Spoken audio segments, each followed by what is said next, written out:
Hi friends, welcome to VIP பஸ்னி channel. இன்றைக்கி என்ன பார்க்க போகிறோன்னா கத்திரிக்காய் பொரியல் தான் பார்க்க போகிறோம். இந்த கத்திரிக்காய் பொரியல் சூப்பராக இருக்கும். அதுவும் நான் வந்து லாஸ்ட் டைம் பார்த்தீங்கன்னா தோட்டத்தில் விளைஞ்ச கத்திரிக்காய்னு சொல்லிட்டு ஒரு வீடியோ போட்டிருந்தேன். அதோட கத்திரிக்காய் தான் இது எல்லாமே.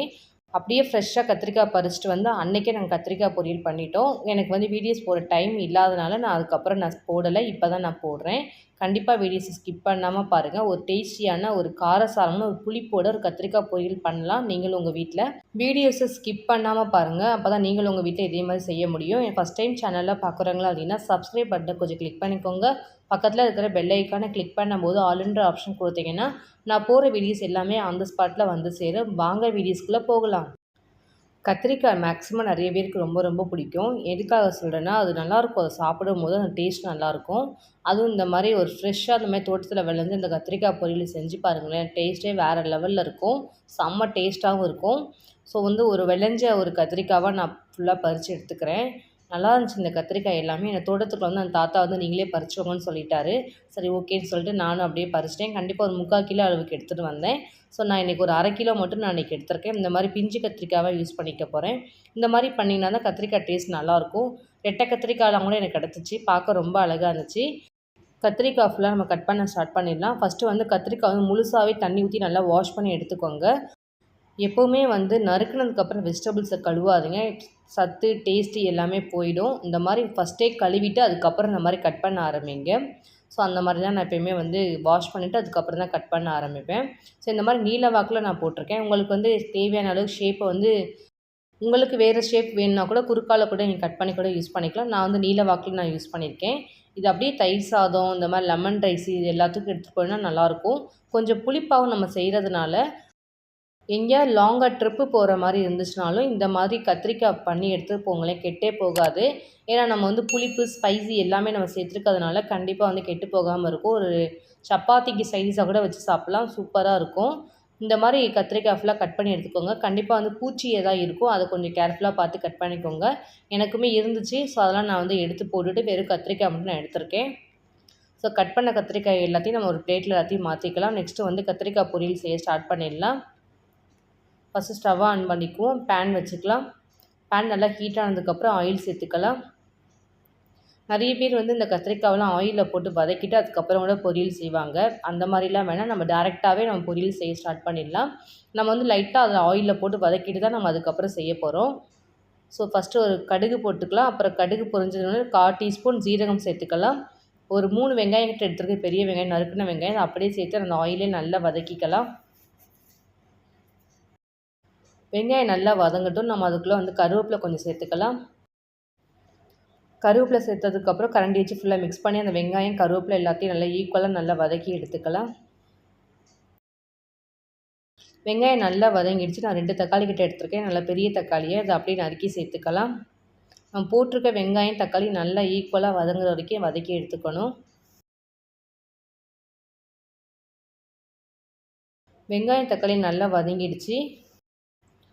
நெக்ஸ்ட்டு நான் வந்து ஒரு 4 பச்சை மிளகா கிட்ட எடுத்திருக்கேன். சின்ன பச்சை மிளகாயை. இந்த பச்சை மிளகாய் எங்கள் வீட்டில் விளைஞ்சது தான். ஸோ இதை அப்படியே போட்டு கரண்டி வச்சு மிக்ஸ் பண்ணிக்கலாம். இந்த மாதிரி பச்சை மிளகாவும் சேர்த்து கொஞ்சம் வதக்கி பாருங்கள். அதோட டேஸ்ட் நல்லாயிருக்கும், வித்தியாசமாகவும் இருக்கும்.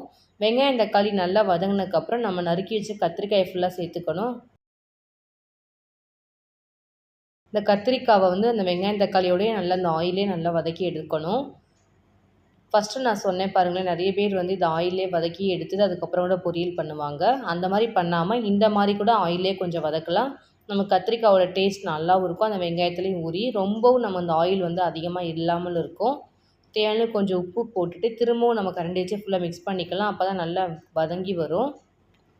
ஒரு 1/4 டீஸ்பூன் மஞ்சள் தூள் சேர்த்துக்கிறேன். அதேமாதிரி ஒரு 2 ஸ்பூன் அளவுக்கு வீட்டு மிளகாய் தூள் சேர்த்துக்கிறேன். அடுப்பை ஃபுல்லாக ஸ்லோ பண்ணிவிட்டு இந்த மாதிரி கத்திரிக்காய் போட்ட உடனே இந்த மாதிரி மிளகாய்த்தூள் எல்லாமே நல்லா மிக்ஸ் பண்ணி வதக்கி விடுங்க. நமக்கு இதிலே நல்லா வதங்கிடும். இந்த மாதிரி வதக்குனிங்கன்னா தான் நமக்கு அந்த மிளகாய்த்தூள் எல்லாமே இந்த கத்திரிக்காயில் போய் சேர்ந்து டேஸ்ட்டும் நல்லாயிருக்கும். சாப்பிடும்போது வித்தியாசமாகவும் ஒரு ஃப்ளேவர் தரும். ஏன்னா இந்த மாதிரி நம்ம போட்டிருக்க மிளகாய்த்தூளே அந்த வெங்காயத்தை எல்லாத்தையும் நம்ம அதோடு சேர்த்து மிக்ஸ் பண்ணி வதக்கிறதுனால அதோட டேஸ்ட் நல்லாயிருக்கும். இந்த மாதிரி அப்பப்போ 2 மினிட்ஸ் ஒன்ஸ்ன்னு இந்த மாதிரி மிக்ஸ் பண்ணிகிட்டே இருக்கணும். அப்போ தான் நமக்கு கத்திரிக்காயெலாம் அடி பிடிக்காமல் இருக்கும். கத்திரிக்காய் வந்து நம்ம மிக்ஸ் பண்ண விட்டால் கொஞ்சம் வந்து அடி பிடிச்சிரும்.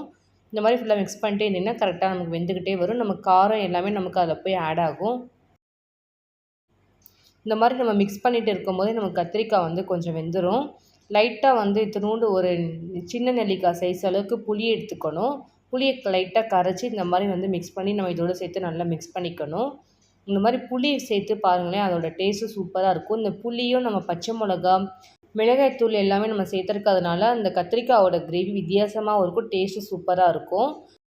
நெக்ஸ்ட்டு வந்து ஒரு கிளாஸ் அளவு தண்ணி சேர்த்து இந்த கத்திரிக்காய் ஃபுல்லாக நம்ம அந்த வதக்கி எடுக்க போகிறோம். நம்ம ஊற்றிருக்க தண்ணி ஃபுல்லாக நல்லா ட்ரை ஆகிற வரைக்கும் நம்ம வதக்கி எடுக்கணும். அப்போ தான் கரெக்டாக இருக்கும். ஒரு 5 நிமிஷம் அந்த மாதிரி தட்டு போட்டு மூடி க்ளோஸ் பண்ணிவிட்டு இந்த கத்திரிக்காய் ஃபுல்லாக நம்ம வேக வச்சு எடுக்க போகிறோம்.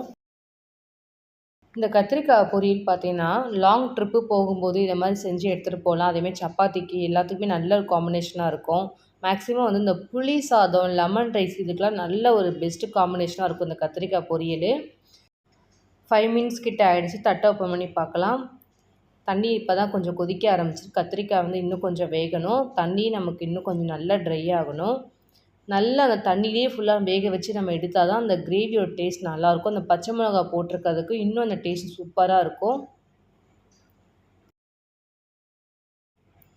அடுப்பை வந்து ஃபுல்லாக வந்து ஸ்லோ பண்ணிவிட்டு நார்மல் ஃப்ளேமில் வச்சுருங்க. அப்போ தான் கரெக்டாக இருக்கும். அந்த கத்திரிக்காய் வந்து நம்ம லைட்டாக அந்த ஹீட்லேயே வந்து நமக்கு வேக வச்சு எடுக்கணும்.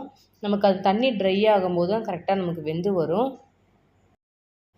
தண்ணி நல்லா ட்ரை ஆகிடுச்சு. இந்த ஸ்டேஜ் கரெக்டாக இருக்கும். நம்ம தேங்காய் பூவெலாம் நம்ம தூவி இறக்கும்போது நமக்கு வந்து கொஞ்சம் கெட்டியாக ஆரம்பிச்சிடும். சைட் டிஷ் கரெக்டாக இருக்கும். தேங்காய் பூவெலாம் சேர்த்துருக்கிறதுனால நமக்கு கொஞ்சம் ஆற ஆரம்பிக்கும் போது நமக்கு வந்து அது கொஞ்சம் லைட்டாக கெட்டியாக ஆரம்பிக்கும். கரெக்டாகவும் இருக்கும். இந்த ஸ்டேஜில் ஸ்டவ்வை ஆஃப் பண்ணிவிட்டு நம்ம வேறு ஒரு பிளேட்டில் சர்வ் பண்ணிட வேண்டியதான். நிறைய பேர் இந்த கத்திரிக்காயோட முருங்கைக்காவும் சேர்த்து கூட இந்த மாதிரி பொரியல் பண்ணுவாங்க. முருங்கைக்காவும் போட்டு பண்ணால் நல்லாயிருக்கும். நான் வந்து வெறும் கத்திரிக்காய் மட்டும் தான் போட்டிருக்கேன். முருங்கைக்காய் போட்டிங்கன்னா, முருங்கைக்காய் வந்து நமக்கு வந்து ஓவர் குக்காக வந்து கொஞ்சம் லேட் ஆகும். கத்திரிக்காய் சீக்கிரம் குக் ஆகிடும். ஸோ 2 இது கொஞ்சம் கொஞ்சம் டிஃப்ரென்ஷியேட் ஆகும். அப்போ கத்திரிக்காய் குழஞ்ச மாதிரி இருக்கும், முருங்கைக்காய் கொஞ்சம் வேகாத மாதிரி இருக்கும். ஸோ அதனால் கொஞ்சம் நமக்கு கொஞ்சம் வித்தியாசமாகவும் இருக்கும். இந்த மாதிரி வெறும் கத்திரிக்காய் மட்டும் போட்டு சேர்த்துட்டு மிக்ஸ் பண்ணி செஞ்சு பாருங்கள். டேஸ்ட்டு நல்லாயிருக்கும். சைட் டிஷ்ஷும் செம்மையாக இருக்கும். கொத்தமல்லி தழையை தூவி நம்ம அப்படியே வேறு ஒரு பிளேட்டில் ட்ரான்ஸ்ஃபர் பண்ணிட வேண்டியது தான். நாங்கள் வந்து எங்கேயாவது ஊருக்கு போகணும்னா அந்த மாதிரி ஒரு கத்திரிக்காய் பொரியல் வச்சு ஒரு லெமன் ரைஸ் வச்சு எடுத்துகிட்டு போவோம். கண்டிப்பாக வந்து நைட்டுக்கு அந்த மாதிரி வச்சு கூட சாப்பிட்டுக்குவோம். சூப்பராக கெட்டே போகாது. ஏன்னா நம்ம புளியும் நம்ம வந்து காரமும் போட்டிருக்கிறதுனால டேஸ்ட் நல்லாயிருக்கும். ஸ்டோர் பண்ணி வச்சு சாப்பிடவும் நல்லாயிருக்கும். இந்த கத்திரிக்காய் பொரியல் பார்த்திங்கன்னா எல்லா ஃபுட்டுக்குமே நல்ல ஒரு ஏற்ற சைட் டிஷ் தான். சப்பாத்தி கூட இன்னும் சூப்பராக இருக்கும். கண்டிப்பாக ட்ரை பண்ணி பாருங்கள். இன்றைக்கி என்னோடய ஸ்டைலில் உங்களுக்கு நான் ஒரு தோட்டத்தில் விளைஞ்ச கத்திரிக்காய் வச்சு எப்படி கத்திரிக்காய் பொரியல் செய்யலாம்னு செஞ்சு காமிச்சிருக்கேன். கண்டிப்பாக நீங்களும் உங்கள் வீட்டில் ட்ரை பண்ணி பார்த்துட்டு டேஸ்ட் எப்படி இருக்குன்னு கமெண்ட் செக்ஷனில் சொல்லுங்கள். என்னோடய வீடியோஸ் உங்களுக்கு பிடிச்சிருந்துச்சுன்னா லைக் பண்ணுங்கள், ஷேர் பண்ணுங்கள், கமெண்ட் பண்ணுங்கள், சப்ஸ்கிரைப் பண்ணுங்கள். பக்கத்தில் இருக்கிற பெல் ஐக்கானை கிளிக் பண்ணிவிடுங்க. Thank you friends.